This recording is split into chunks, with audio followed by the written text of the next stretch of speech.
No shame, only those who follow the truth within. Obey the Father, that's where life begins. All the loud voices, they lead astray, but Jesus is the truth, the only way.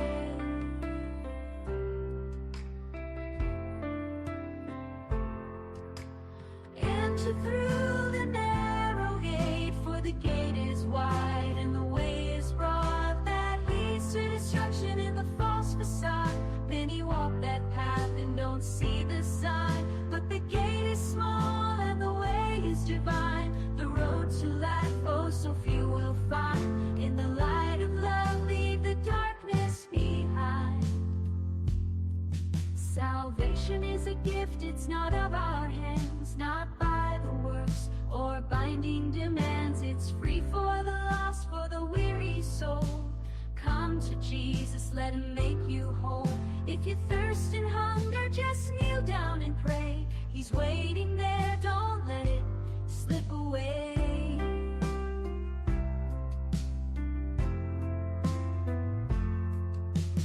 Enter through the narrow gate, for the gate is wide and the way is broad that leads to destruction in the false facade. Many walk that path and don't see the sign, but the gate is small and the way is divine. The road to life, oh, so few will find. In the light of love, leave the darkness behind. Enter through the narrow gate, for the gate is wide and the way is broad that leads to destruction in the false facade. Many walk that path and don't see the sign, but the gate is small and the way is divine. The road to life, oh, so few will find. In the light of love, leave the darkness behind. In the light of love, leave the darkness behind.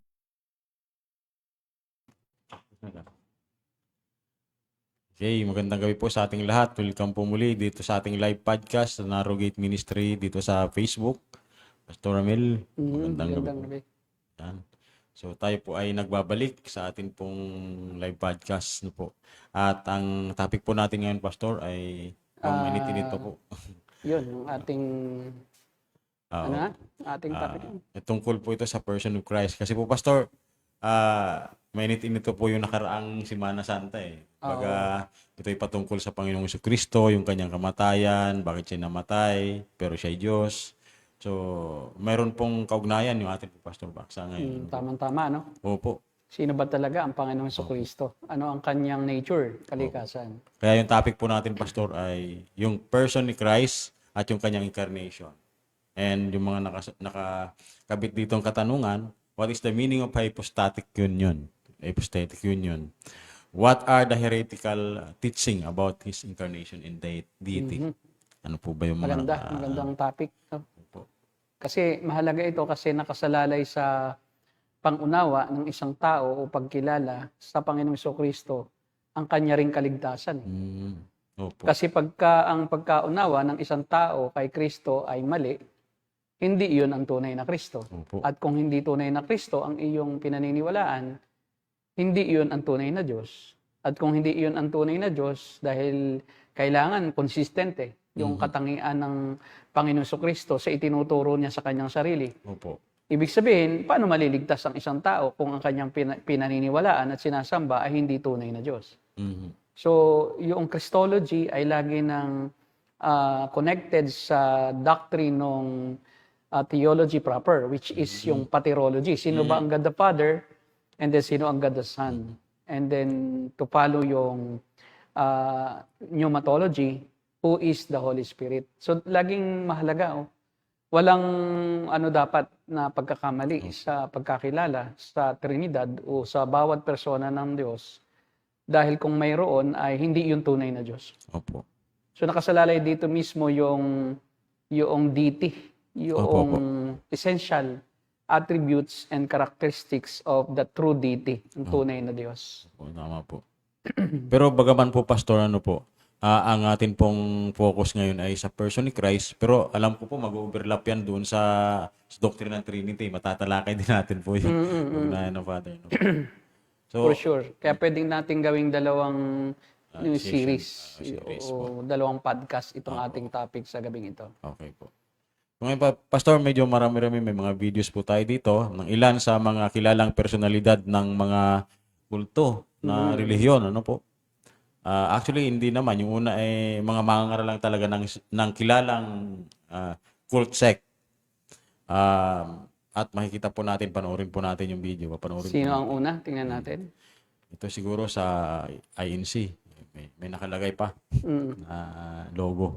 Sa aklat na pinamagatang The Young Church, Acts of the Apostles, sa pahina 48 ay mababasa ang ganito. Binabasa natin ang mga ebanghelyo at ang aklat ng mga gawa, akay ng ating pagkaunawa sa pre-eksistensya at pagkakatawang tao ng Diyos Anak. Gayunman, walang anumang gayong kaisipan ang mga unang Kristiyano. Wala silang doktrina ukol sa pagkadiyos ni Kristo. At sa isa pang aklat na pinamagatang ang kabanal-banalang isang tatlo, ang Diyos ng mga Kristiyano, sa pahina 32 ay ganito rin ang ating mababasa.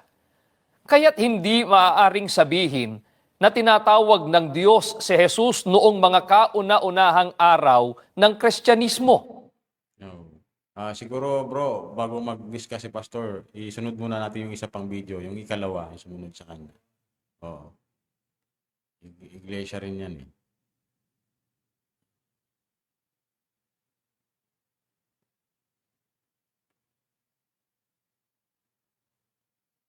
Hindi yata yan. Laganap na paniniwalang itinataguyod ng Iglesia Katolika at ng mga sektang protestante ay ang tinatawag na inkarnasyon. Ang doktrina na ang Panginoong Hesukristo daw ay Diyos na nagkatawang tao. At ang talatang ginagamit po nila, mga kaibigan, dito 1, mga talatang 1 at 14. Ayan. Yan.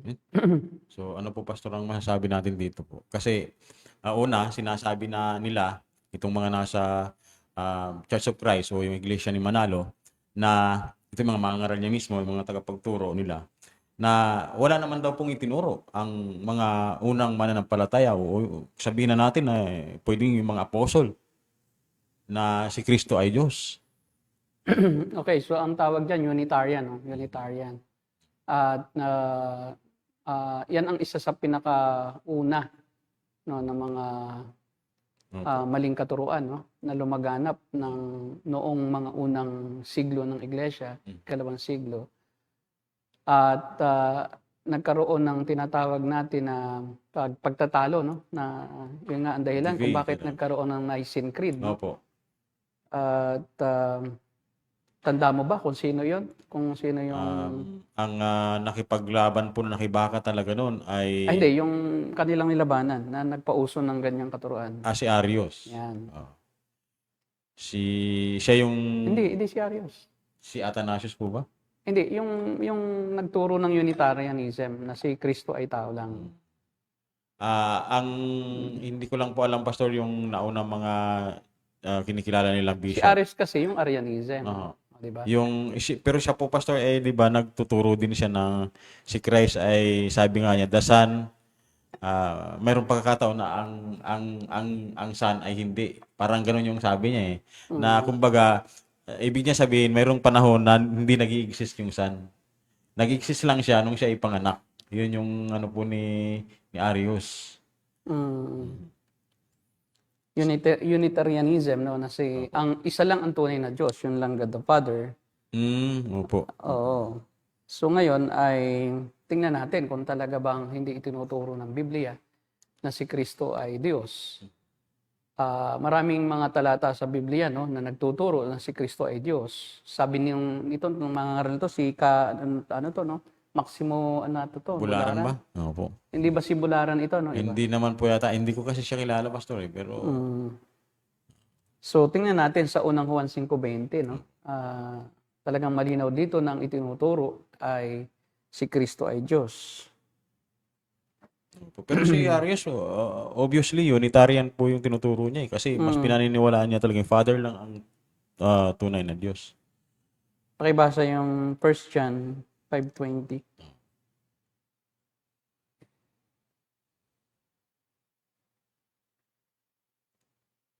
At nalalaman nating naparito na ang anak ng Diyos at binigyan niya tayo ng pangunawa upang makilala natin ang tunay na Diyos at tayo'y nasa tunay na Diyos sa kanyang anak na si Jesucristo.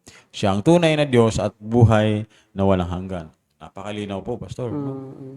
Na So, sabi diyan, binigyan tayo ng pangunawa. Naparito ang anak ng Diyos at binigyan niya tayo. So, yung anak ng Diyos ang nagbigay sa atin ng pangunawa, sabi ni Juan, no? Upang makilala natin ang tunay na Diyos. Tayo'y nasa tunay na Diyos. Sino ang tunay na Diyos? Sa kanyang anak na si Jesucristo. So, ang sabi diyan nila, ang tunay na Diyos ay yung Ama. Pero dito sa talatang ito, walang binanggit na ang tunay na Diyos ay ang Ama ng Panginoong Jesucristo. Kundi, tayo'y nasa tunay na Diyos. Sa kanyang anak na si Jesucristo. Opo. Sa ibang salin, ito ang tunay na Diyos. No? Talagang mayroong definite na pangturing na si Jesus yon. Ito, si Jesus. Tayo na sa kanyang anak na si Jesucristo. Ito ang tunay na Diyos at buhay na walang hanggan. No? malinaw po yan. Sa iba namang salin, siya ang tunay na Diyos.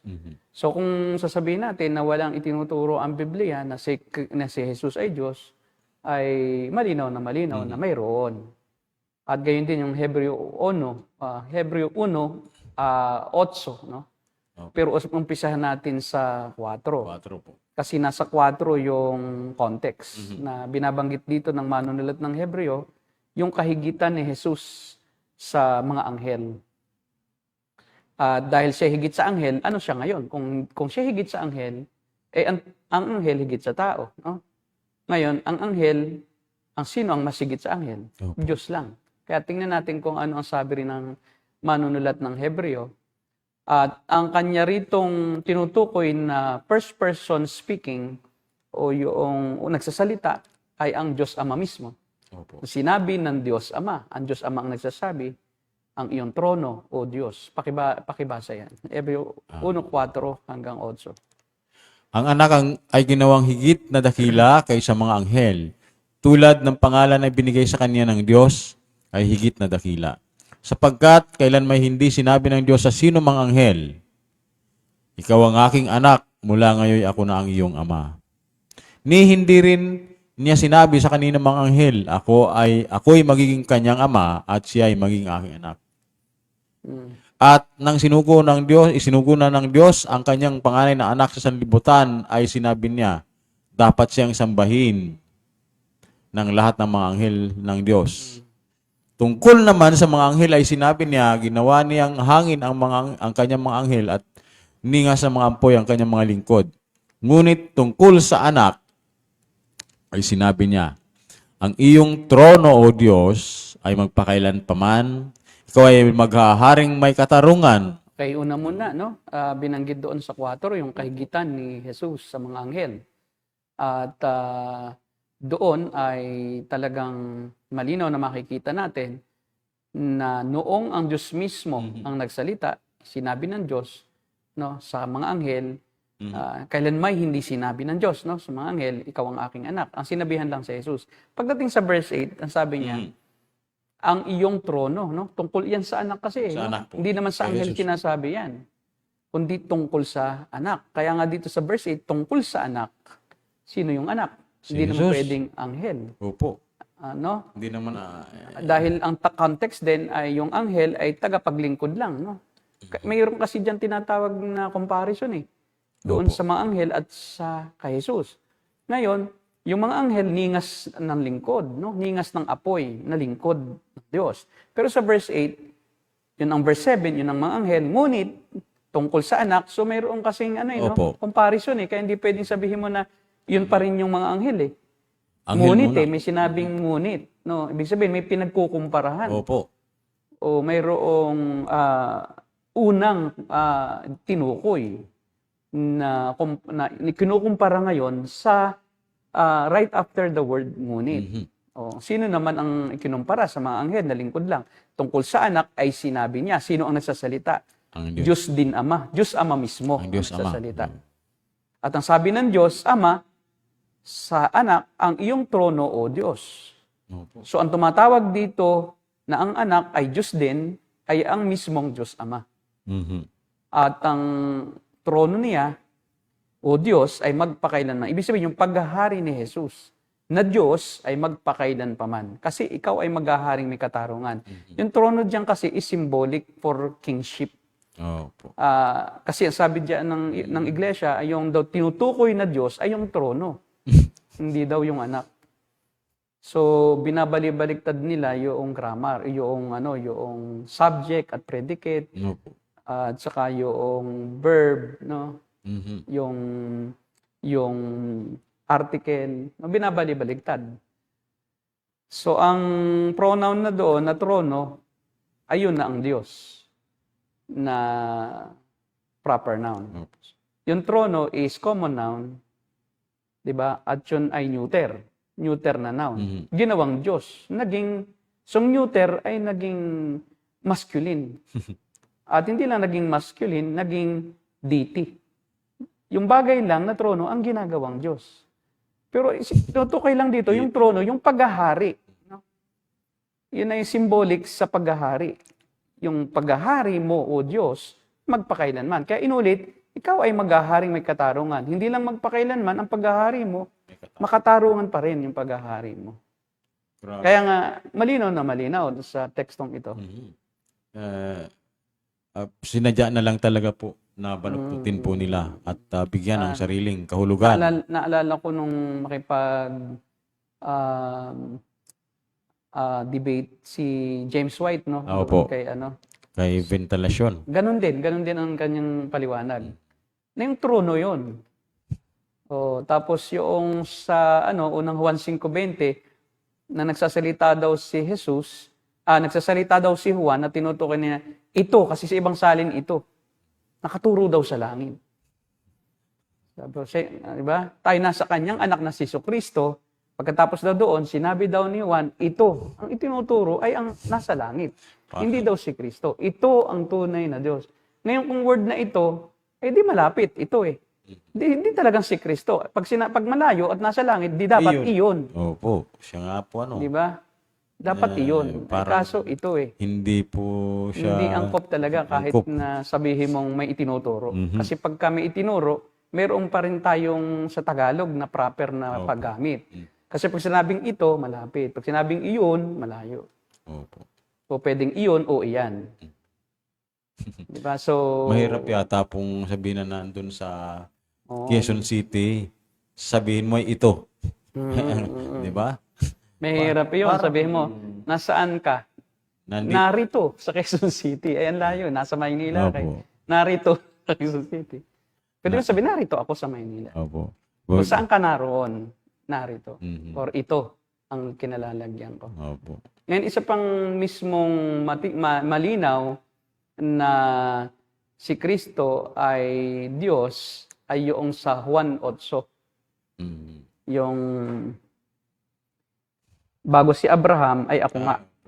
Is 58 ba? 58. 8:58.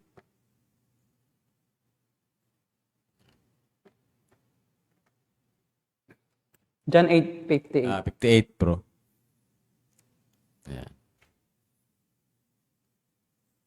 Ngayon, ituloy mo 58 to 60, no? Opo.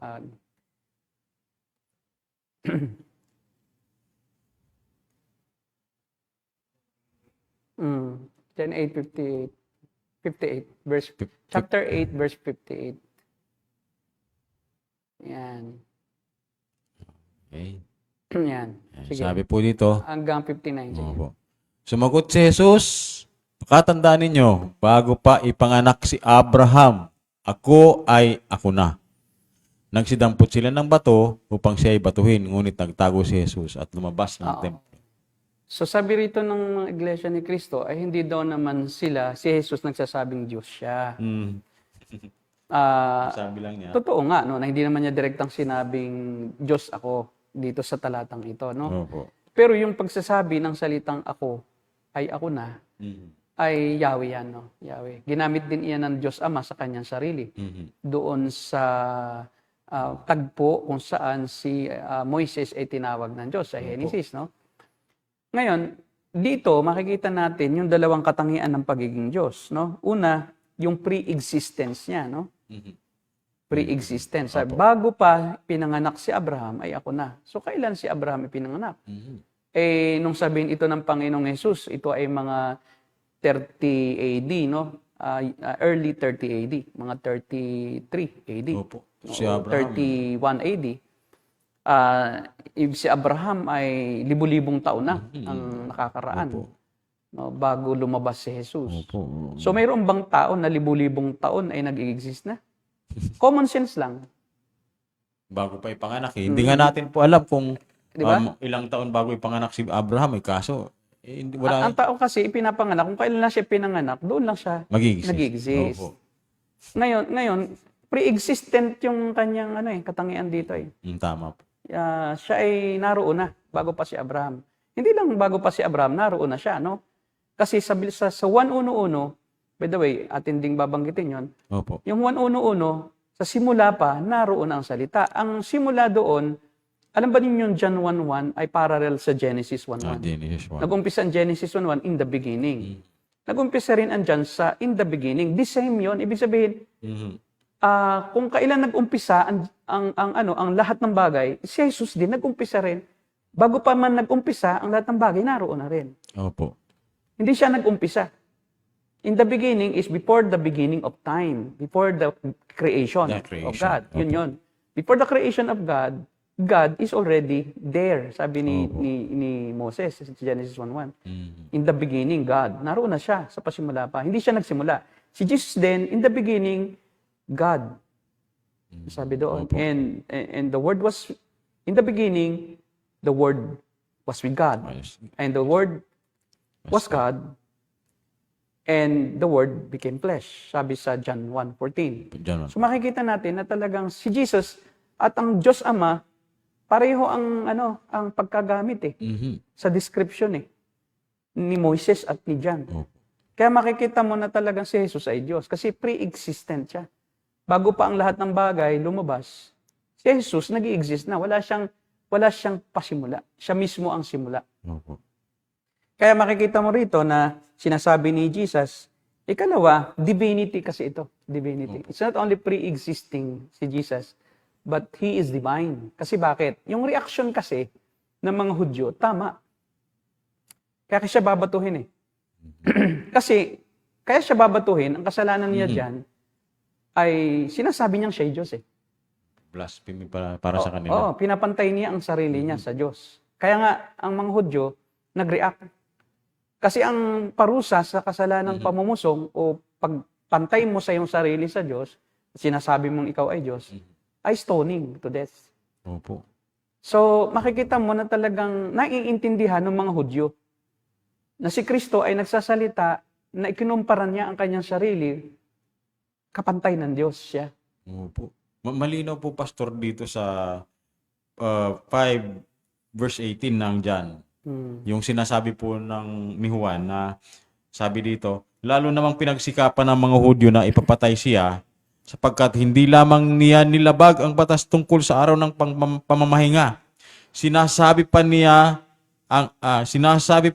ang Diyos ang kanyang Ama at sa gayoy ipinapantay ang kanyang sarili sa Diyos. Yes. Ibig sabihin po, Pastor, nauunawaan pala Ng mga Hudyo. Yun. At hindi naman itinatanggi ng Panginoong Hesus. Sa halip nga ay kanya pang binibigyan ng bigat Opo, at linaw.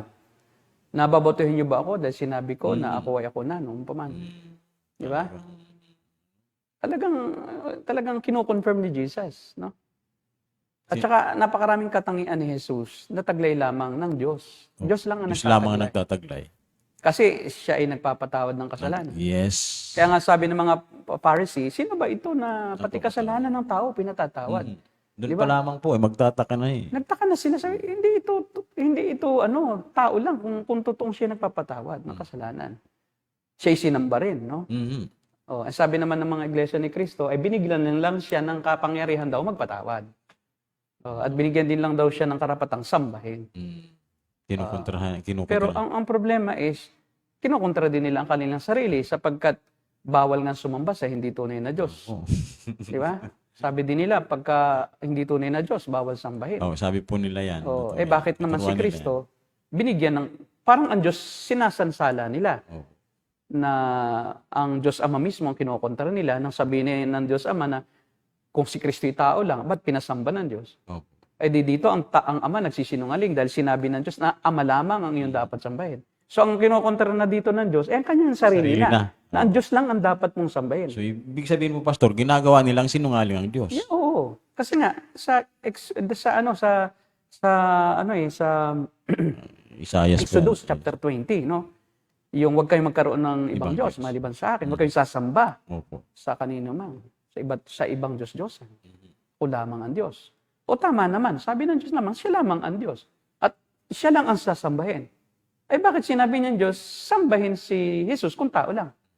So madaling salita, ang Diyos din ang sumasang-ayon na si Jesus ay Diyos. Sapagkat pumayag siya na sambahin ang Ama, ang Anak. At ang Ama rin mismo ang nagsabi, tungkol sa Anak ay sinasabi, ang iyong trono o Diyos. Hindi yung trono ang Diyos, kundi ang iyong paghahari o Diyos ay magpakailanman. Oh, grabe. So, makikita mo. Pwede nila pong labagin yung law of grammar para lamang masunod yung kanila pong pinaniniwalaan. Kaya nga si Arius nga, ang pinakaunang heretiko Opo. na nagturo na Grabe talaga. talagang si Kristo ay tao lang, nilikha lang ng Diyos. Pastor, para sa kalaman po ng mga nanonood sa atin, ano-ano po ba yung mga religious sect ngayon na nagtataglay ng oneness o Unitarian belief? Muslim, Islam, Islam, Unitarian, si Allah lang ang tunay na Diyos. Si Kristo ay tao rin lang na may pinagmulan at nilikha rin lang ng Diyos. At propeta lang. No? Opo. Mas mataas pa ang pagtingin ng mga Muslim kay Kristo kaysa sa iglesia. Kasi at least sa mga Muslim ay kinikilala nila na propeta si Jesus. Si Jesus. Although kinikilala din ng mga iglesia ni Kristo na propeta si Jesus, pero mas mataas si Manalo bilang propeta. Kasi si Manalo talaga yung end time prophet. Si Jesus hindi. Mas Propeta lang siya, isa sa mga propeta. Opo. Ngayon, ang problema dito ay pareho silang nagkamali doon sa kanilang pagkilala kay Jesus dahil nga ang Ama lang ang Diyos. Samantalang ang Ama mismo ang nagsasabi na si Jesus, ang kanyang anak, ay Diyos din. So anong mangyayari doon? Nilalabanan nila. Mismong ang Ama ang kanilang inaaway. Yung kanilang Kontra nila. kinikilala na di umano'y kanilang sinasamba ay siya din nilang pinupusong o binubusong o nilalabanan. Opo. Sapagkat ang hindi pagkilala sa kinikilala ng Diyos ay pagtanggi rin sa nagpakilala. Mhm. Kaya sabi ni Jesus, ang hindi kumikilala sa akin ay hindi kumikilala sa Ama. Tama po. And in fact, ang Antikristo ay yung hindi kumikilala na si Kristo ay nagkatawan tao. Yes. Sabi ni Juan. Ni Juan po. Ang Antikristo ay yung hindi kumikilala. Unang Juan chapter 2. Pakibasa. So, unang Juan chapter 2.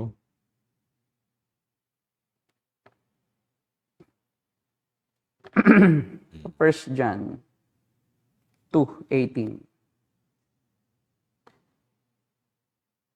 2:18. 18. Verse 18. 8 po. Ayan. Pakibasa. Andyan na. Ayan. Mga anak, ito ang huling panahon. Tulad ng inyong narinig, darating ang kaaway ni Kristo ngayon. Ngayon nga'y marami nang lumilitaw ng mga kaaway ni Kristo, kaya't alam nating malapit na ang wakas. Sa verse 22, pakilipasan mo yung 19 and 20. Kahit na sila Pakilipasan mo yung 19 and sige, 20. Agad 22 na. sa 22. Sino nga ba ang sinungaling? Hindi ba't siya na nagsasabing si Jesus ay hindi ang Kristo? Ang mga nagsasabi nito ay kaaway ni Kristo. Hindi nila pinaniniwalaan ng Ama at ang Anak. Verse 23. Ang hindi kumikilala sa Anak ay hindi rin kumikilala sa Ama.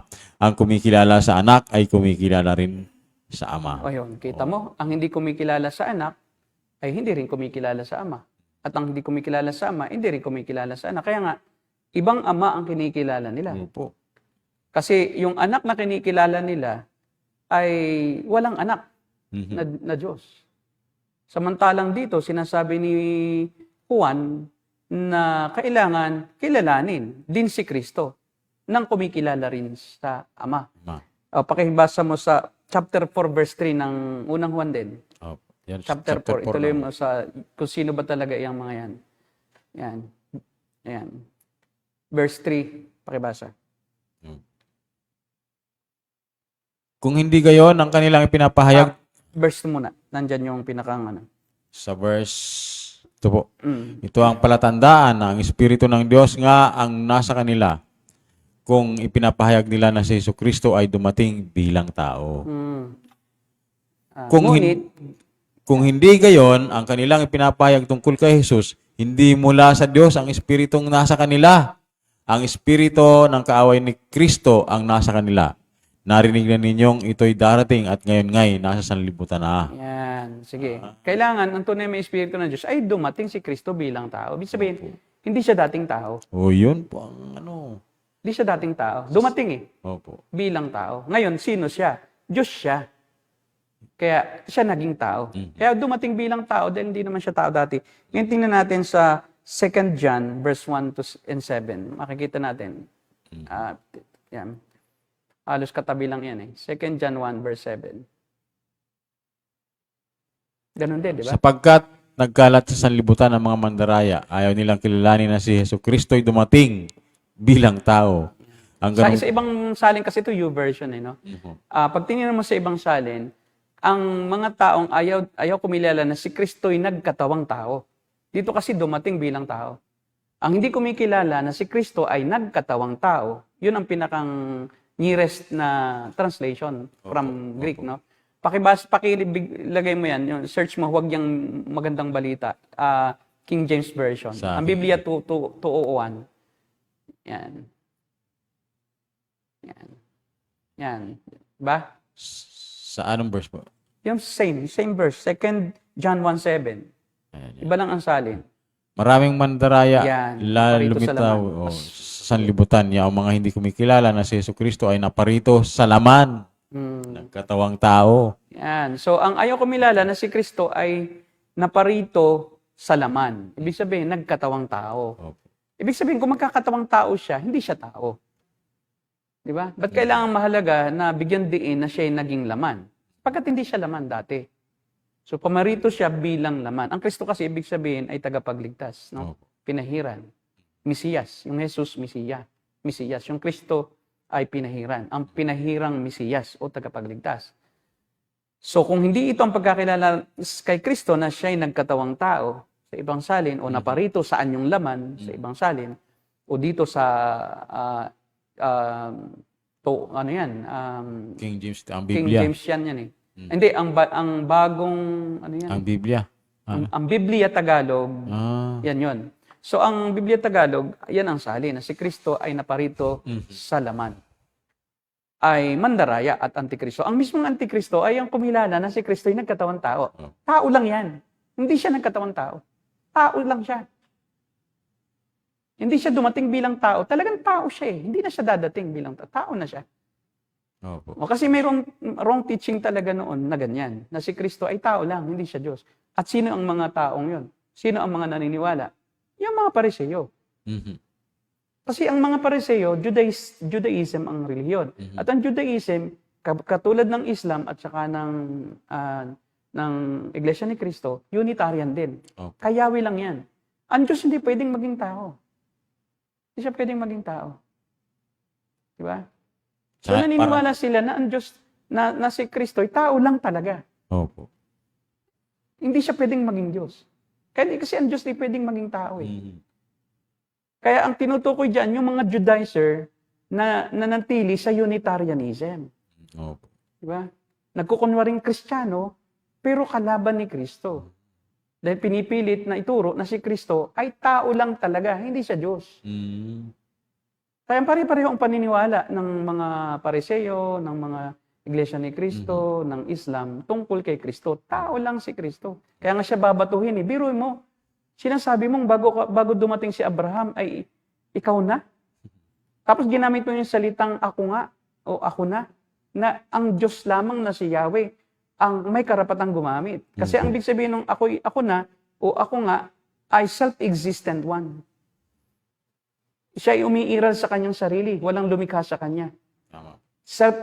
Self-dependent. Independent of anyone. Kasi siya ay independent. Self-dependent lang siya. Sa sarili lang siya nakadepende. Independent of anybody. So kaya, yun ang Antikristo mismo. Yung tumatangging si Kristo ay Diyos. Yun. Yun ang ibig sabihin noon. So malinaw po na binabaluktot lang talaga nila ang kahulugan ng mga talata upang patunayan na si Kristo nga ay hindi Diyos kundi tao lamang. Pero tayo po sa ebanghelikong paniniwala, naniniwala tayo na si Jesucristo ay talagang totoong tao. Ano po, Pastor? Naniniwala tayo. Hindi natin tinatanggihan na si Kristo ay tao. Talagang siya ay tao. Tunay na tao. Naging tunay na tao siya. Pero, hindi natin nire-reject na si Kristo siya din ay tunay na Diyos. Yes. Homoousios. Hindi lang siya Diyos, kundi siya ay Homo. the same essence with the Father. Ayan ang Sa Council of Nicaea, no, pinagtibay yun, yung homoousios. Yung pagiging katulad ni Jesus sa esensya o Opo. pagkapantay niya sa Diyos Ama bilang Diyos. dyan, Pero nag-condescend siya, no? Siya ay naging yes tao. po. Nagpakababa siya. Nagpakababa Philippians siya chapter sa Pilipos 2:8 and 9. Opo. Hindi inalis ang pagka-Diyos, kundi hindi ginamit ang kanyang pagka-Diyos. Isinuko niya ang karapatan niya bilang Diyos at siya'y nagkatawang tao. Yun. Na iba naman ang interpretasyon ng iba doon. Na, Kaya nga po, Pastor, may mga religious leader ngayon na naniniwala din sila na si Jesus Christ ay may pagka-Diyos din. Pero dahil may problema po sila doon sa term ng homoousios, ay hindi nila ma-differentiate kung ano ba talaga yung pagiging mababa ni Kristo sa Ama. Kasunod po nito, Pastor, yung tatalakayin natin po. ang ano kasi, ang pagiging homo Opo. o one with essence with God, be as divine, Opo. mahalaga yan kasi si Kristo ay hindi nabawasan ang pagka-Diyos ng maging tao. Yun. Kasi may ibang katuruan na magkabukod yung parang pinagbubukod din nilang pagka-Diyos at pagka-tao ni Kristo at siya ay lesser God na nang siya maging tao. Parang nabawasan ang pagka-Diyos niya nang maging tao. Hindi po nabawasan, kundi nagdagdag siya Ng nature. ng nature. Yung pagka-Diyos niya, intact doon sa kanyang nature bilang tao. Kaya meron siyang tinatawag na dual nature.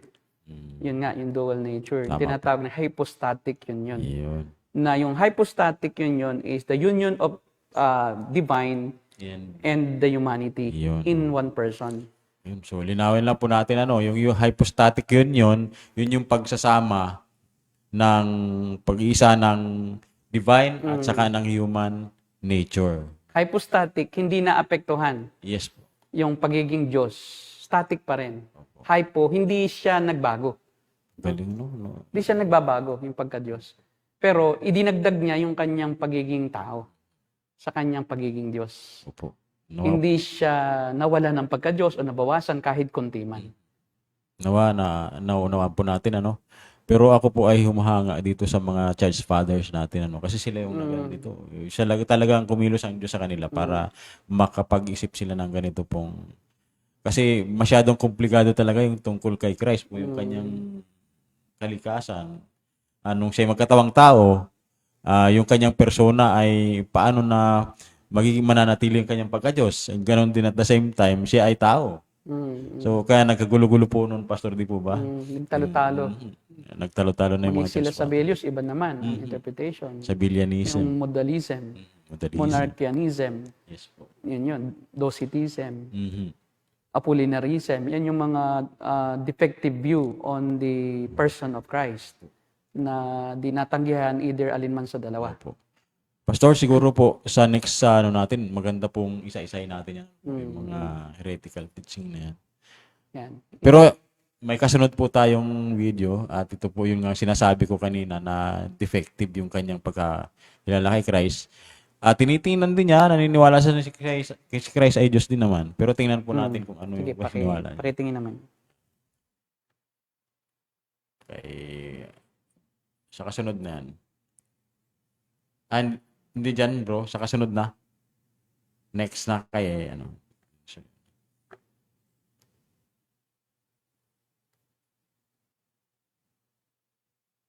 Soriano. Oo, yan. Yan yung kasunod eh. Kundi bagkus hinubad niya ito at nag-anyong alipin na nakitulad sa mga tao. Nakitulad siya sa tao. Yung hubarin niya, yung pagkapantay niya sa Diyos, nakitulad siya sa tao. Hindi nga siya tao. Dahil kung tao nga siya, ba't makikitulad pa siya sa tao? Eh, di Diyos nga siya. Dahil nakapantay siya sa Diyos. Yan ang sabi ng Biblia. Pastor, Yan. dito po sa kanyang contention na sinasabi ni El Soriano, nakitulad lang siya sa tao. Ito naman, baliktad naman po ito. Oo. Si Kristo ay hindi tunay na tao, Opo. kundi nakitulad lang. At siya ay talagang Diyos lang siya. Opo, yan. In some way, napanatili yung divinity, pero yung humanity niya is defective, no? Na Ayan. hindi siya tunay. Opo. Kaya ang pananaw ni Soriano ay pantasam lang yung Pantasam. o illusion yung kanyang katawang tao. Nagkunwari na nakigaya lang. Nagkunwari lang siyang tao. Ang view naman na yan, ang tawag diyan ay Docetism, no? Gnosticism. Docetism, an early heresy din about the person of Christ. At yung salitang Docetism ay galing sa Greek word na dokein, na ang ibig sabihin ay to seem. Parang tila, parang. Opo. O parang. Kaya si Kristo ay is seemingly or to seem to have a human body like Human ours, but only seemingly. So, nakitulad lang, parang tao lang. Parang tao. Parang katawan lang ng tao. Pero sa totoo, yun ay ilusyon. Mhm. May mga hardcore naman na Docetists na talagang multo si Jesus Christ. Parang ano lang siya, sa totoo lang ay parang nagkunwari lang talaga na tao. Grabe, no? So, Docetism. So, yan ang view ni Soriano. Kasi bakit? Makikita natin na si Soriano ay yung kanyang si Perez, no, na kanyang father in his religion, na naging dahilan kung bakit siya naging dating daan o naging gaya ng kanyang paniniwala, no? Ay dating kasing disciplined na ministro ng iglesia kasi si Nicanor Perez. So at ang layunin ni Nicanor Perez nang siya disiplinahin ng iglesia ni Cristo, magtayo ng iglesia naman, sarili niya, nakukontrahin naman ang katuruan ng iglesia. Kaya kung ang katuruan ng iglesia ay tao lang talaga si Jesus, hindi siya Diyos, binaligtad naman iyon ni Perez. At itinuro naman niya na si Kristo naman Diyos lang talaga. ay Diyos lang, hindi naman siya tunay na tao. So, at yun ay mariing tinangkilik ng kanyang mga tagasunod. Pati ni Soriano. At si Soriano, ang bunga ng kanyang paniniwalang ito. At ang problema ay Hindi na po niya na-reconcile yung hindi na reconcile yung deity at saka yung pagkata- pinakang core. Ito Okay. yung core kasi na truth ng gospel. Yes po. Paano si Kristo mamamatay kung di talaga siya tunay na tao? So pati yung kanyang kamatayan, pinigay rin niya, di ba? Opo. Yung substitutionary death niya is illusion din lang kasi hindi naman talaga siya namatay. Ano po. So there's no substitution that has taken place. Kaya nga, sa mga dating daan, ang kaligtasan ay hindi sapat si Jesus Christ. Kasi hindi siya tunay na nag-alay ng kanyang sarili. Kasi hindi naman tunay yung kanyang sarili. Kaya kailangan ang mabubuting gawa. So they are still relying on obedience to the law. Good works. Kaya nga pagkakita mo ng mabuti, agad-agad gawin mo. Kasi doon nakasalala yung kaligtasan mo Opo. sa paggawa mo noong kabutihan. So parang kanila lang idinadagdag yung katuruan ni Kristo, yung doktrina tungkol sa kay Kristo, na parang palamuti lang sa kaligtasan niya. Hindi talaga nagliligtas si Kristo. Hindi sapat si Kristo. Opo, ang nakapagliligtas yung kanilang pagsunod. Obedience. So sa mabubuting gawa. Opo. Yan ay early form din ng early form din yan ng kaya hindi matanggap noon ang pagiging tunay na tao ni Kristo. Kasi yung Gnosticism, Gnostic philosophy, na ang katawan, ayon sa mga Greek philosophy yan na yung Gnosticism, na gnosis lang ang banal, yung mind lang, mind over matter. Yung matter ay evil. Ba? Yung mind is good. So kung ang katawan mo ay makasalanan, so i-deny mo yung pagiging i-deny mo na lang din si Jesus bilang tao kasi magkakasala si Jesus. Parang depend yung pagiging banal ni Jesus. Nung ang Gnosticism ay mahalo sa Christianity. Ginagamit nila to depend naman yung pagiging banal. Kasi pagka ikaw ay tao, makasalanan ka eh. Paano si Kristo maging Savior kung makasalanan siya? Hindi nga nila matanggap na si Kristo ay Diyos din. Kasi kaya siya banal. Defective kasi. So, yun yun. So, lahat ng kanyang ginawa bilang tao ay palabas lang. Kaya nang sumigaw siya sa krus ng ama ko, ano Joke lang, lang. kunyari lang yun. Joke lang yan. Joke Ito lang. ba, Pastor, yung isa pa video, kasunod na. Yung kasunod. Ganun pa rin. Ang ibig bang sabihin nun yung ama nagsugo sa kanya at ang Panginoong Kristo ang sinugo, lumalabas so isang Diyos na nagsugo at isang Diyos na sinugo.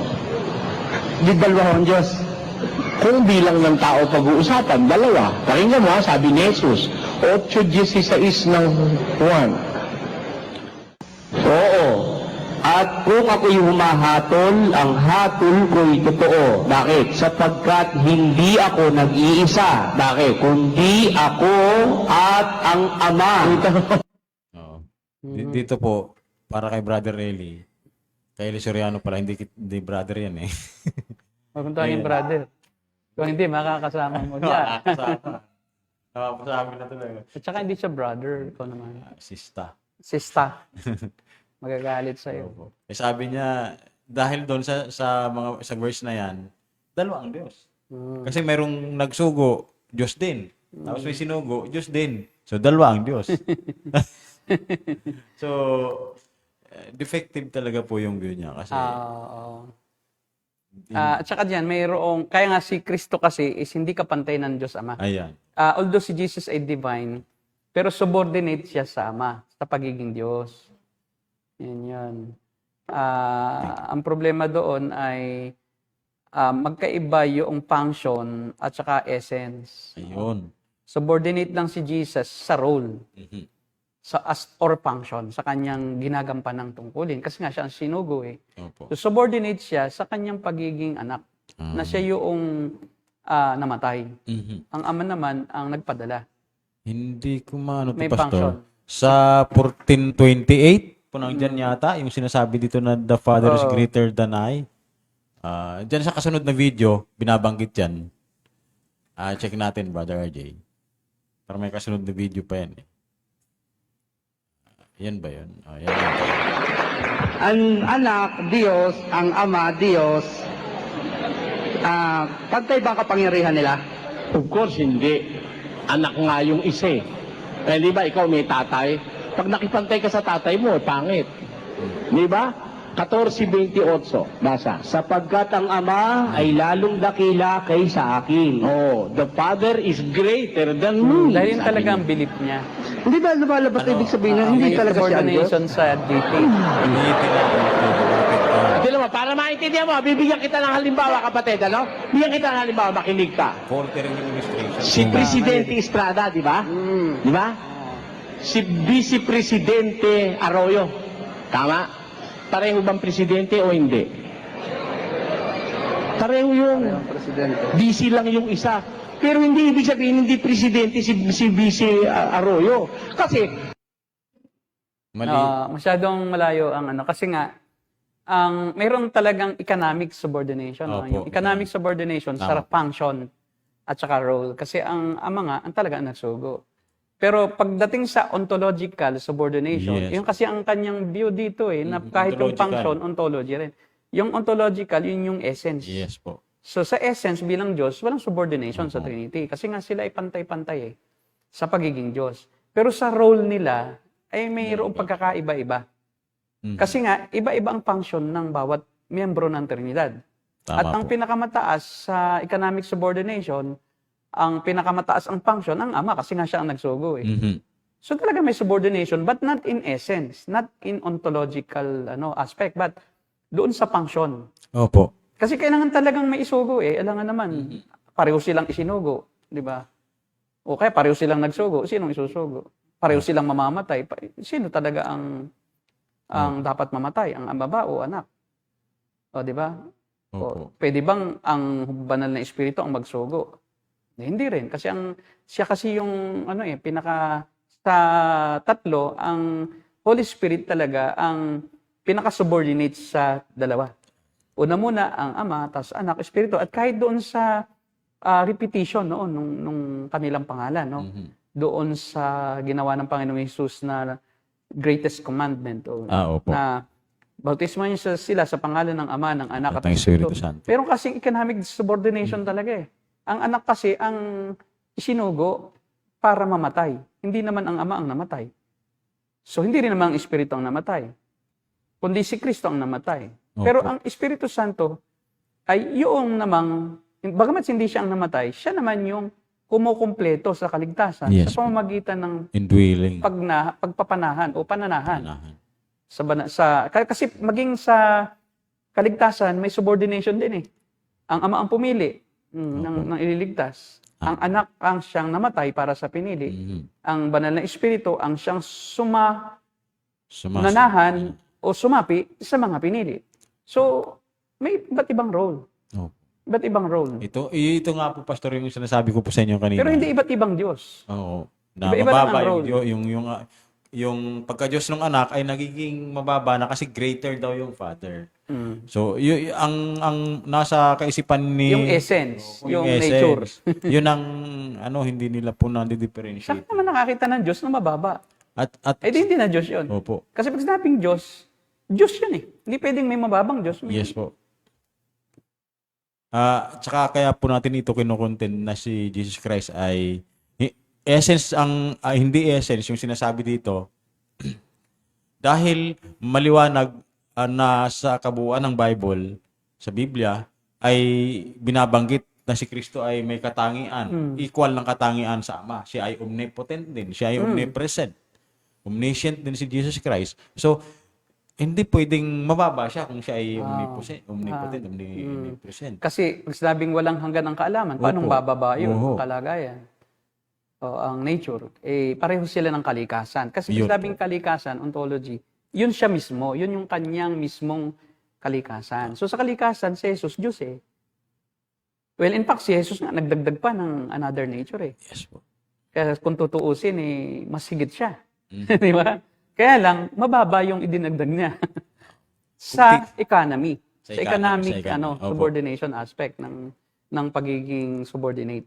Baka pwedeng sabihin niya, Father, ako mas lamang ako sa'yo. Naman, nagkaroon siya ng katawang tao, ikaw wala.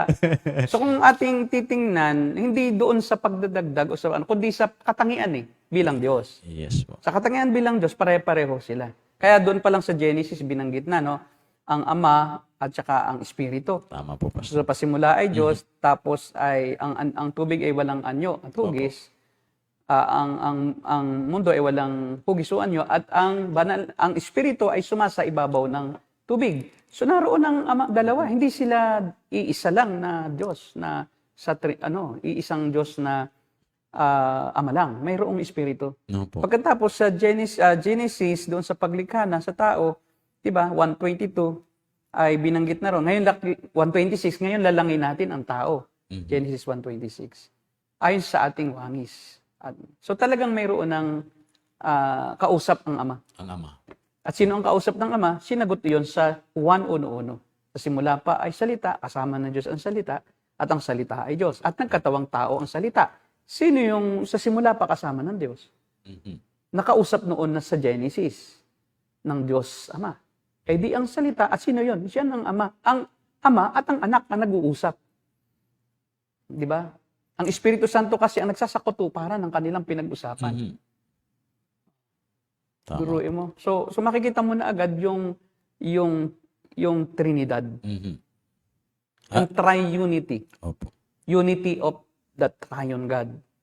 hindi sila magkakasalungat. Iisa lahat ang kanilang adikain, ang kanilang essence, ang kanilang layunin. Iisa. Sa function lang nagkakaiba. Kasi nga, kailangan namang ang ama rin ang mamatay. Walang maiwan. Walang maiiwan.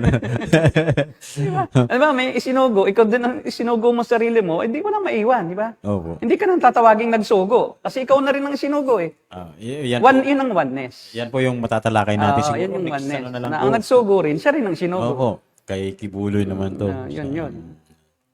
Kaya nga, napakahalaga ng tinatawag natin na Trinidad, doktrina ng pagiging mayroong tatlong persona ang Diyos.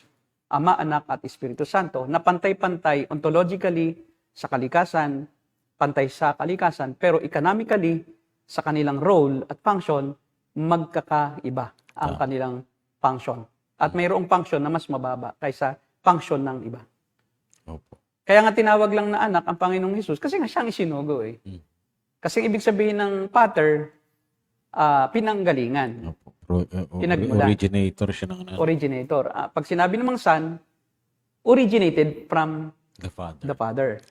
Ah, Kasi yung kanyang term na anak at saka ama ay hindi term na parang tao opo, hindi. na may sinapupunan din daw ang ama ayon kay Soriano. Kasi po, Pastor, pag sinabing ama tsaka anak, yun agad na po mapasok sa isip nila yung human relationship na Hindi. father at saka son. Hindi. Hindi ganun.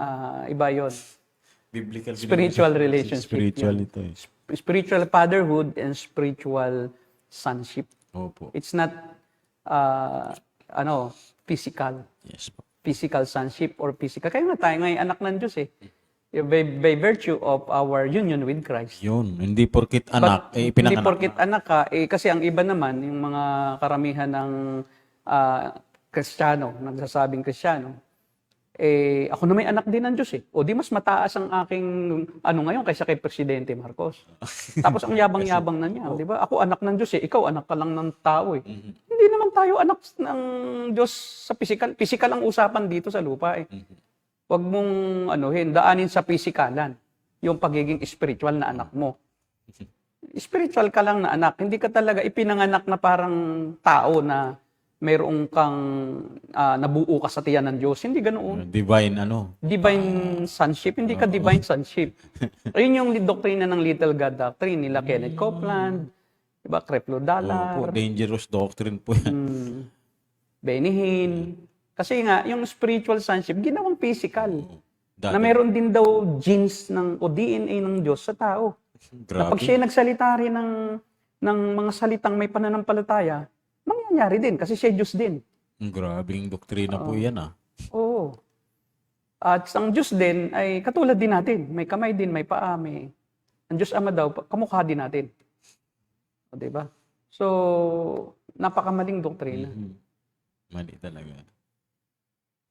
May tanong po May tanong? May Opo, tanong po Sister tayo. Fatima. Paano po natin makorek ang makakilala natin na mayroong maling doktrina tungkol sa person of Christ? Meron po ba tayong magamit na verse sa Bible po? Opo, meron po. 1 John 5:20, Hebrews chapter 1, verse 4 to 8. Meron po tayong John chapter 8, verses 58 to 59. Meron po tayong John chapter 1, pakilista po. John chapter 1, verse 1 to 3, and then verse 14. Mayroon po tayo na John 10:30, no? I and the Father are one. So sabi nila one in the yung sa pastulan, doon sa pasture. But it's not about yung pasture. But one talaga sa purpose and everything that they have in common. Ang ama at ang anak ay iisa talaga. Sa lahat ng kanilang layunin, sa lahat ng kanilang ginagawa, hindi doon sa pagiging pastol Opo. ng kawan o pag-aalaga ng mga tinatawag nilang tagasunod ng Diyos. Hindi yon. Nagaya ng paniniwala ng mga iglesia ni Cristo. Napakarami pong mga verses sa Bible, no? Na in one way or another ay mayroon pong pagsuporta doon sa tinatawag nating pagiging Diyos ni Cristo. Maging si Cristo, no, ay nagpapatawad yung kanya pong mga katangian bilang Diyos. Sa bata pa siya, sinamba na, no? Sa Matthew chapter 1. And then sa Luke chapter 1 and 2, no? Na pinuntahan siya ng mga pantas at doon ay sumamba sa batang si Jesus. At hindi pinigilan ng kanyang mga magulang yung pagsamba ng mga tao. Kaya tinanggap maging ng mga magulang ni Jesus yung pagsamba. Ibig sabihin, sumasang-ayon sila, hindi lang si Jesus. Kundi sumasang-ayon din ang mga magulang ni Jesus na si Jesus ay hindi tunay na tao lang. Opo. Hindi siya basta tao lang, siya tunay din na Diyos. Kasi wala naman siyang ama eh. Saka yung incarnation ay nagpapatunay na si Jesus ay Diyos sapagkat siya po pinanganak na walang tao ng tatay. Walang tatay. Walang taong tatay. Opo. Ang tatay niya ay tao rin na nanggaling sa similya ng tunay na tao rin. Pero yung similyang yon ng tunay na tao, yung chromosome na yon ng lalaking tunay na tao, ay nilikha ng Diyos. Kasi kung Diyos din, di Diyos lang din siya, hindi siya tunay na tao. Diba? Kaya tunay ding tao yon. Kaya lang ay similya yon ng tunay na tao na nilikha ng Diyos Tama po. sa fallopian tube ni Mary. Opo. Sabi nga po doon, nilimliman siya ng banal na spirito. Nililiman. Nililiman. Pinertilize ng banal na espiritu. Diyos din ang nag-fertilize. Diyos din mismo yung gumawa Opo. noong chromosome ng tao. May nagtanong po sa akin. Na lalaki, no? Na dalawa kasi ang chromosome eh. Yes po. Chromosome ng lalaki at chromosome ng babae. Anong tanong? Sabi niya, dati pa yon. Paano po hindi na mana ni Jesus Christ yung sin nature ni Mary?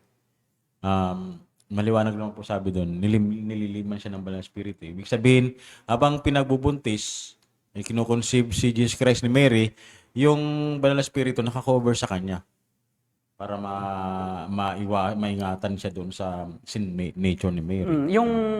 Kasi mayroong 23 chromosomes na galing sa lalaki na tunay na lalaki na walang kasalanan talaga. At ang nagdi-determine ng sex ay yung nagdi-determine ng sex ng isang tao ay yung chromosome ng lalaki. Kung ano siya magiging uri ng tao. Not the chromosome ng babae. Kaya ang magdi-determine kung magiging lalaki ang anak ay sa lalaki. Opo. So, yung mismong pinanggalingan na yon na nag-determine kung anong magiging klaseng gender ni Jesus, ang nag-determine ay yung 32 chromosome, yung similya or sperm cell from a real human being that was created by God in the fallopian tube. So, yung similya na yon ang kinreate. Kasi di naman pwedeng walang similya ng lalaki pag tunay kang tao eh. Hindi ka magiging tunay na tao kung kalahati ng similya mo. Kasi yung similya sa tao dapat. Pero yun nga, dahil kaya malinis. Opo. Kasi aside from, ang nag-determine na magiging sex ni Jesus ay yung XY chromosome ng lalaki na yung chromosome na yon ng lalaki ay nilikha ng Diyos. Opo. Na walang... Bukod sa kay Mary, si Mary naman ay hindi naman talaga, di ba? Nagbuntis ng karaniwan. Talagang yung kanyang, inahaluan nung, magkahalo na yun eh.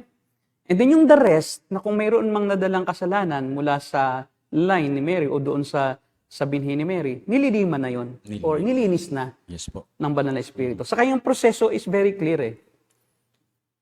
Mayroon pang paglilinis ng banal na espiritu doon sa human nature ni Jesus Christ. So, alam naman po natin, ang Holy Spirit, talagang rule niyan talaga ay mag-sanctify.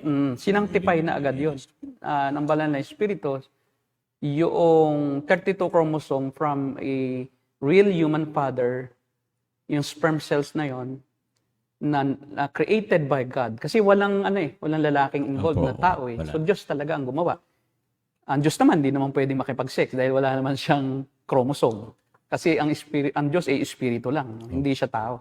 Tama po. So kaya lumikha siya talaga noong sperm cell na may 23 chromosome ng isang male, XY yun eh, XY chromosome. At yun ang nag-combine. Nabuo together with the 23 XX chromosome. Kasi ang babae may double X chromosomes eh. Babae lang talaga. Kay Mary. Wala siyang Y. Ang Y kasi ang lalaki. XY. XY. Yung may XY ang lalaki. Kaya laging lalaki Yung sperm cell ng lalaki ang laging nagde-determine ng kung anong magiging gender. Hindi ang egg cell ng babae. Opo. Sabi po, Pastor ni Sister Fatima pa rin, dangerous doctrine po pala yun. Malalim pala ang consequence ng maling doktrina. Opo. Ang pagkamali o pagkakamali sa pinaka core truths o essential belief ng Christianity ay cause or evidence na hindi saved. Kasi crucial siya. Hindi kasi pwedeng maging savior ang tao lang. Kasi ang babayaran ay Diyos eh. Paano makakabayad ang tao lang doon sa hinihinging kapalit ng Diyos? Dapat Diyos din ang magbabayad sa Diyos. Kapantay niya. Kasi hindi kapantay ng Diyos ang tao lang eh. So kung mas mababa si Jesus sa Ama, tapos nagbayad siya ng kabayaran para sa hinihingi ng Diyos Ama, na walang hanggan ang kabayarang yan, eh siya may hanggan bilang kung tunay lang siyang tao, hindi siya tunay na Diyos. Hindi makakaabot sa pamantayan ng Ama yung pambayad na yun ni Jesus. Yung buhay ni Jesus hindi sasapat. Kaya naging sapat kasi siya may hangganan, pinili niyang magkaroon ng hangganan ang kanyang katawang lupa. Opo. Upang babayaran ang kasalanan, ang konsekwensya ay walang hanggan din nakaparusahan sa harapan ng Diyos. Kaya, paid in full, tetelestai, yung sabi ni Jesus. Kaya din ang isa sa mga meaning na sinabi ni Jesus na tetelestai, naganap na. Bayad na eh. Bilang Diyos, anak, nakapantay ng Ama, naialay niya ang karapat-dapat na pambayad sa Ama. Opo. Upang tuluyan ng mapatawad ng Ama once and for all ang lahat ng kasalanan ng isang nagkasala na tao lang. Kasi ang nagbayad ay Diyos din eh. Opo. So paano hindi mababayaran ng Diyos ang kasalanan ng tao? Bukod siya tao rin, si Jesus, siya Diyos din. Ngayon, kaya siya naman naging tao, mahalaga yon. Kasi He will represent human beings eh. Paano niya ma-represent ang mga tao kung hindi naman niya naranasan ang maging tao? So, it would be enough na parang magbayad ka, hindi mo naman alam kung anong dinanas ng mga taong binabayaran mo ang kasalanan. Hindi mo naman naranasan ang maging tao. So, magiging parang ilusyon din lang yung bayad. No? Hindi normal. Hindi siya realistic eh. Kunyari lang. Hypocritical payment. Yung mangyayari na parang, kunyari ako'y tao. Parang Suryano. Kunyari kay ligtas. Kunyari ako'y pinahirapan, pero kunyari lang ito. Di ba? Kunyari. Habang sinasaksak ako dito, Kunyari lang. maaray ako ng kunyari din lang yung aray ko. Ganun lang. Pero hindi totoo yun. So, nung siya mauhaw, hindi rin totoo yun. Hindi siya totoong nauhaw, hindi siya totoong nagutom, hindi siya totoong napagod. Kasi phantom lang naman yun eh. Nagkukunwari lang siyang tao eh. Kaya pati yung lahat ng katangian nararanasan bilang tao, kunwari din. Lang maging totoo yung kakaranasan ng hindi totoong tao. Pero how come po, Pastor, kaya nadi-disregard po nila itong mga naramdaman ni Jesus? Na nararamdaman talaga ng isang tunay na tao. Para hindi sila maniwala na si Jesus ay tao talaga. Dahil sa umpisa, hindi sila tunay ng ligtas. Yun Ang tunay na dahilan ay sa umpisa pa lang ay hindi natin sila kasamahan. Yung sabi ni John sa 1 John 2:19, no? Umalis sila sa atin, dati sila'y kasama natin. Pero umalis sila sa atin dahil yun ang nagpapakilala na talagang sa umpisa pa lang ay hindi na sila sa atin. Hindi nawawala yung salvation ng mga taong biglang naliligaw. Opo. O dating nasa katotohanan, biglang naligaw, nawala bang kaligtasan? Hindi. Sa umpisa pa lang, ay pwede na magkunwari ang isang tao na siya'y Ligtas. iyong kapanalig. Sama.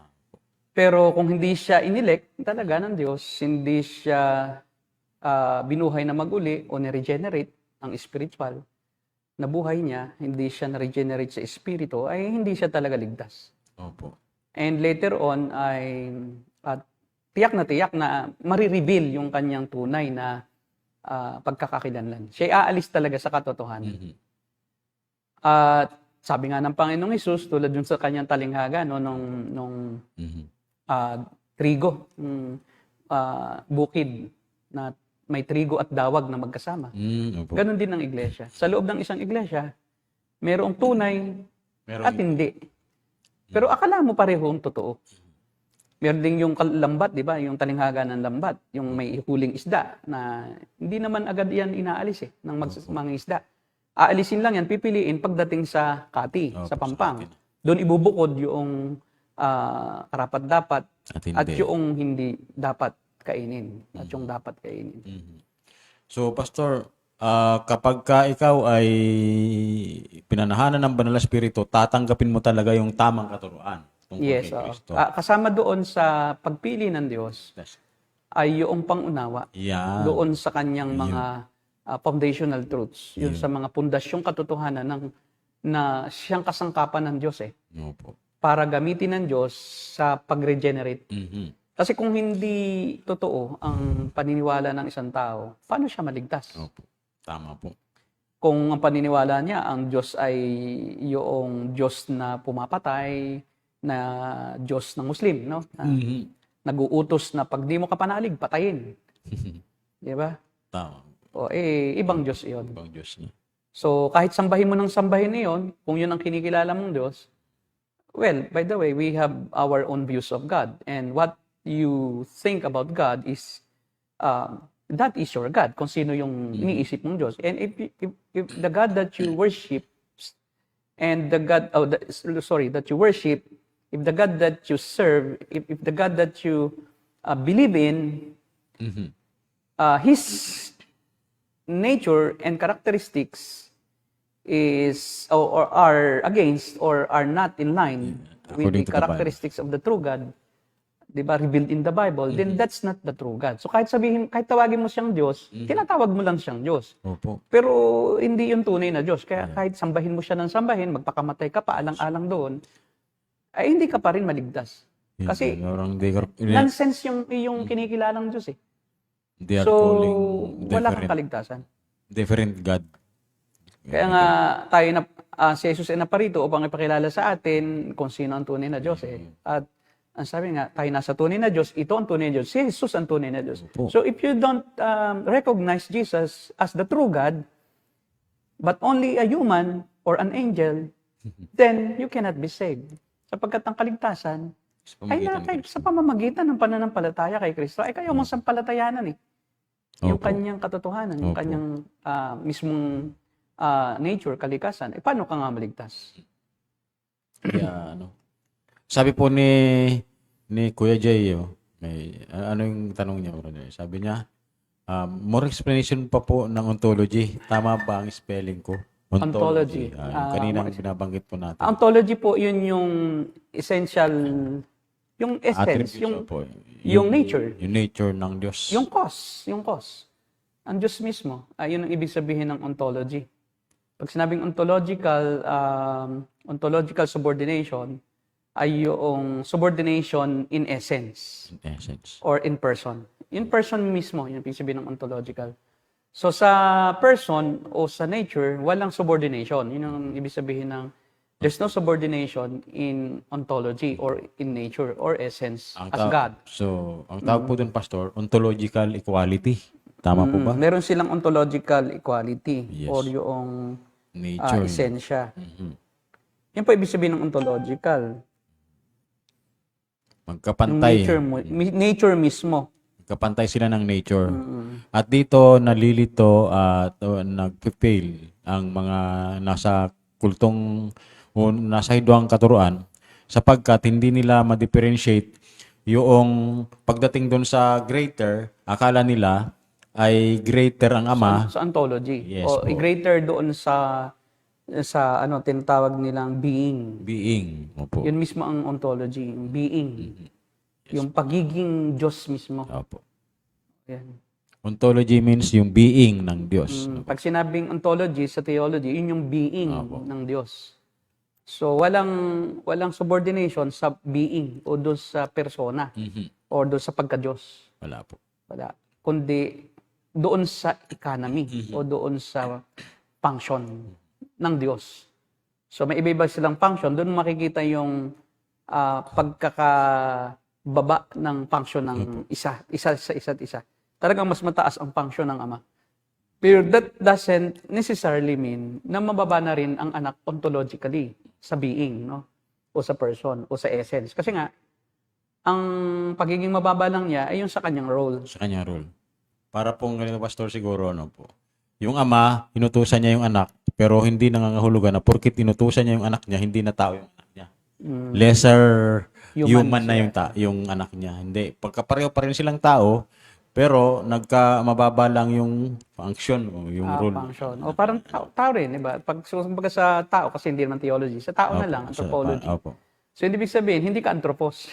Opo. Hindi ka anthropos. Ano ba, kung farmer ka, hindi ka tao. O kung ano ka lang, laborer, hindi ka Parang tao. ganun, opo. Pag hari ka, tao ka. Ikaw O mas tao. mataas ang pagkatao. Hindi. Hindi mo ganun. Pareho lang kayo ng pagkatao eh. The same lang. Pero dun sa function ng pagiging tao mo, sa society naman, doon Yes, nagkakaroon po. ng pagkakaiba-iba o mayroong mataas, mababa Opo. doon sa economy. 'Di ba? Doon sa pagiging yung role mo sa lipunan, Opo. sa sosyedad. So, syempre, mas mataas yung doktor. Opo. Syempre, mas mababa yung nurse. Langan namang yung nurse ang mag-opera.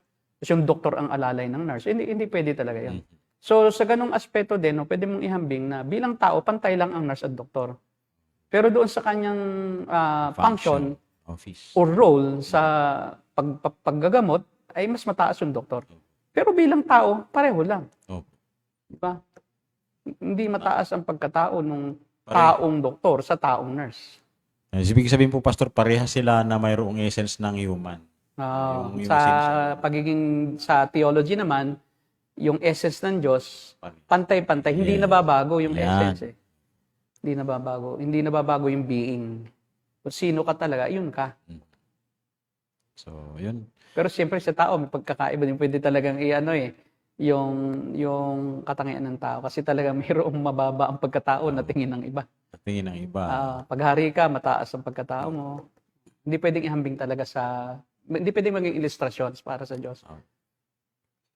So, ayun, nawa na nasagot yung tanong kay Jay. Thank you po, sabi niya. Marami po pala, sabi ni Sister Fatima po, marami po palang verses. Salamat po. Apo, Sir Fatima, pumunta ko po sa God.Questions.com. Yes po, yun sana yung sasabihin. Marami po diyang mga articles like yung Deity of Christ. Yeah. I-type mo lang sa godquestions.org. Opo. I-type mo doon sa search bar. Nakakatulong. Deity of Christ, Incarnation of Christ, lahat Christ, all about Christ makikita mo doon. At maraming mga verses ang lalabas pagkatungkol sa Deity of Christ, kung ano-ano yung mga verses na ginamit sa Bible para patunayan na si Christ ay Diyos. About Trinity. Implied or explicit. No? Implicit or explicit, marami yan. At dyan mo makikita yung systematic na pagkakalatag ng mga katuruan, ng mga katanungan na sinagot tungkol sa mga mahalagang doktrina. Maging sa pamumuhay Kristiyano na andyan na rin ang Mayroon sagot. din. Napakarami ng nasagot. More than 4,000 plus na. Or 4,000 to 5,000 plus na yung articles na nasagot. Marami na po talaga natulungan ang ministry na yun. God question.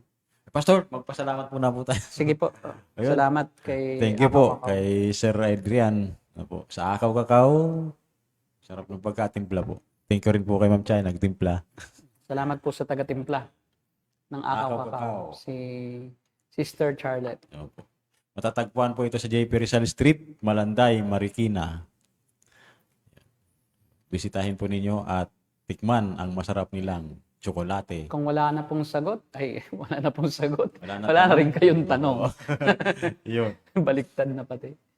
So, nagkamali na sa ontology. So, Hindi, ano yan, economic lang sa function. Tanong yung nagtanong. Okay, magpaalam muna tayo pansamantala. Salamat po ng marami. At muli po kaming magbabalik. Sisikapin po natin yung mga English terminologies ating itatranslate na sa Tagalog. Opo, para mas maging maliwanag po sa mga manonood sa inyo po. Opo, mahirap po talaga ang theology kasi karamihan ng mga theological terms, walang direktang Tagalog. Opo. Wala talagang direktang Kasi Tagalog. mga English author kasi pinahirapan tayo. Hindi kasi ang mga theologians ay mga Swiss noon, Opo, mga opo. German, so tapos na-translate sila sa English. Opo. Sila ano yan, sila Martin Luther, Zwingli. Zwingli, John Calvin, Po.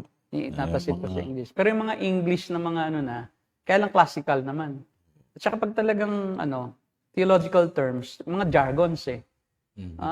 Pinapaiksi lang kasi sa English eh. Mhm. Kaya nagiging sarili na siyang word na inimbento na ng mga theologians. Opo.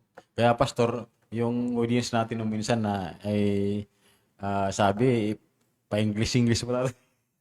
Oh, mahirap po kasing direktang Tagalogin eh. Opo, mahirap kasi Kasi theology. nisikap natin na sa Tagalog din. Tagalog tayo. So, yun. Merong last, Sister Fatima?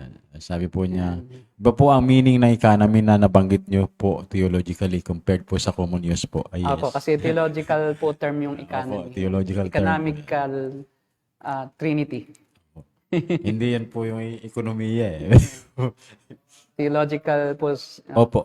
So, term po yan sa theology, yung economic yes, subordination. yes po. At ang meaning din yun, theological din ang meaning po niyan. Ibig sabihin ng function or role. Opo. Sige po. Paalam na tayo. Yun, maraming salamat po Pastor at natapos po muli ang atin pong episode ngayong gabi. At tayo po ay magbabalik muli sa Thursday ng gabi, ganito rin pong oras at patuloy kayong sumubaybay at matuto. Pastor, ito po ang The Narrow Gate And Ministry. we are the Cult Cult Busters. Busters. God bless you po.